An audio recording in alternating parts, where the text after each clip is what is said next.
যুক্তরাষ্ট্রের অত্যন্ত গুরুত্বপূর্ণ একটি বিদেশি নজরদারি কর্মসূচির ভবিষ্যৎ যখন চরম ঝুঁকির মুখে, তখন দেশের পরবর্তী গোয়েন্দা প্রধান বা director of national intelligence DNI নিয়োগ নিয়ে তৈরি হওয়া রাজনৈতিক অচলাবস্থা কাটানোর শেষ চেষ্টা করছেন প্রেসিডেন্ট ডোনাল্ড ট্রাম্প। সাবেক ডিএনআই তুলসী গ্যাবার্ড পদত্যাগ করার পর ট্রাম্প তার অত্যন্ত ঘনিষ্ঠ রাজনৈতিক সহযোগী ও আবাসন ব্যবসায়ী বিল পুল্টকে নতুন অ্যাক্টিং গোয়েন্দা প্রধান হিসেবে নিয়োগ দেয়। কিন্তু জাতীয় নিরাপত্তা বা গোয়েন্দা সংস্থায় কাজ করার কোনো পূর্ব অভিজ্ঞতা না থাকায় পুল্টের এই নিয়োগ নিয়ে কংগ্রেসের তীব্র বিতর্ক শুরু হয়।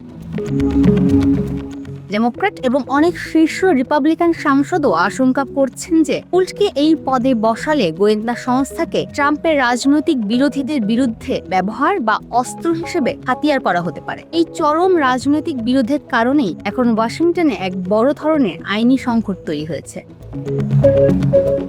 এই অচলাবস্থার কারণে মার্কিন গোয়েন্দা সংস্থাগুলোর সবচেয়ে শক্তিশালী হাতিয়ার ফিসা সেকশন 702 আইনটি নবায়ন করা যাচ্ছে না, যার মেয়াদ শেষ হওয়ার ঠিক মুখে দাঁড়িয়ে আছে। এই আইনের অধীনে মার্কিন গোয়েন্দা সংস্থাগুলো কোনো আদালতের পরোয়ানা ছাড়াই বিদেশে থাকা যে কোনো বিদেশি নাগরিকের ইমেল, মেসেজ ও ফোন কল ট্র্যাক করতে পারে। ডেমোক্রেটরা স্পষ্ট জানিয়ে দিয়েছেন, বিল পুল্টের মতো একজন অনভিজ্ঞ ও বিতর্কিত ব্যক্তিকে গোয়েন্দা প্রধানের চেয়ারে বহাল রাখলে তারা এই জাতীয় নিরাপত্তা আইন নবায়নে কোনোভাবেই ভোট দেবেন না। আইনটি পুরোপুরি বাতিল হয়ে গেলে যুক্তরাষ্ট্রের জাতীয় নিরাপত্তা মারাত্মকভাবে বিঘ্নিত হতে পারে। এমন গোয়েন্দা সতর্কতার পর ট্রাম্প এখন কংগ্রেসের দুই পক্ষের মধ্যকার এই অচলাবস্থা ভাঙার চেষ্টা করছেন।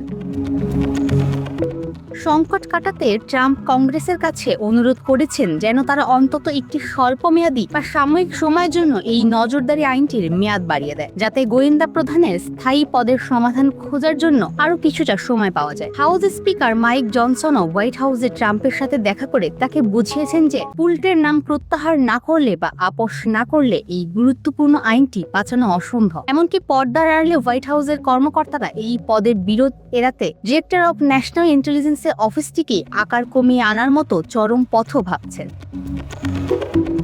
তবে ভিসা 702 আইনটি নিয়ে সাধারণ মার্কিন নাগরিকদের মনেও ক্ষোভ রয়েছে, কারণ এর মাধ্যমে অতীতের সাধারণ আমেরিকানদের ব্যক্তিগত তথ্য গোয়েন্দা সার্ভারে চলে এসেছিল। এখন ট্রাম্প তার পছন্দের গোয়েন্দা প্রধানের জেদ বজায় রাখেন নাকি জাতীয় নিরাপত্তার স্বার্থে নজরদারি আইনটি বাঁচাতে ডেমোক্রেটদের শর্ত মেনে নেন, সেটাই দেখার বিষয়।